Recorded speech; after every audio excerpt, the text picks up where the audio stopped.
I thought I would talk about death. Seemed to be the passion today. Actually, it's not about death. It's inevitable, terrible, but really what I want to talk about is I'm just fascinated by the legacy people leave when they die. That's what I want to talk about.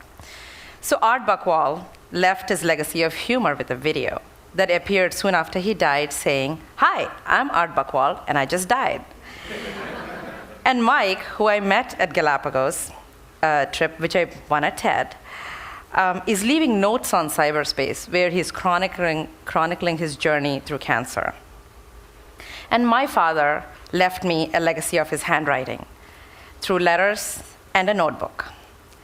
In the last 2 years of his life, when he was sick, he filled a notebook with his thoughts about me. He wrote about my strengths, weaknesses, and gentle suggestions for improvement, quoting specific incidents, and held a mirror to my life. After he died, I realized that no one writes to me anymore. Handwriting is a disappearing art. I'm all for email and thinking while typing, but why give up old habits for new? Why can't we have letter writing and email exchange in our lives?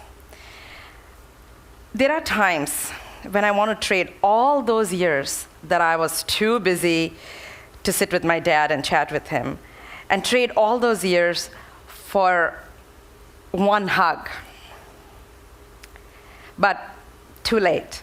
But that's when I take out his letters and I read them. And the paper that touched his hand is in mine, and I feel connected to him. So maybe we all need to leave our children with a value legacy and not a financial one. A value for things with a personal touch. An autographed book, a soul-searching letter. If a fraction of this powerful TED audience could be inspired to buy a beautiful paper, John, it'll be a recycled one, and write a beautiful letter to someone they love, we actually may start a revolution where our children may go to penmanship classes.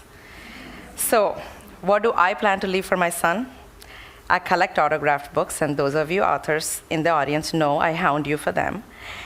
And CDs too, Tracy.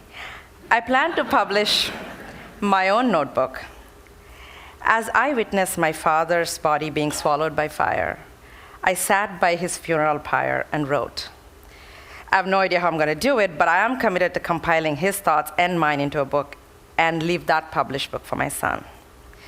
I'd like to end with a few verses of what I wrote at my father's cremation. And those linguists, please pardon the grammar because I've not looked at it in the last 10 years. I took it out for the first time to come here.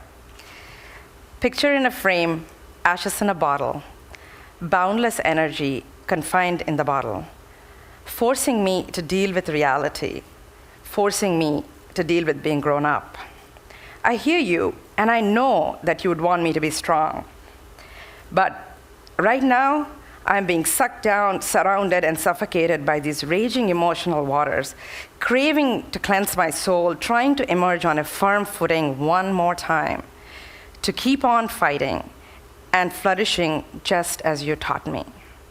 Your encouraging whispers in my whirlpool of despair, holding me and heaving me to shores of sanity, to live again and to love again. Thank you.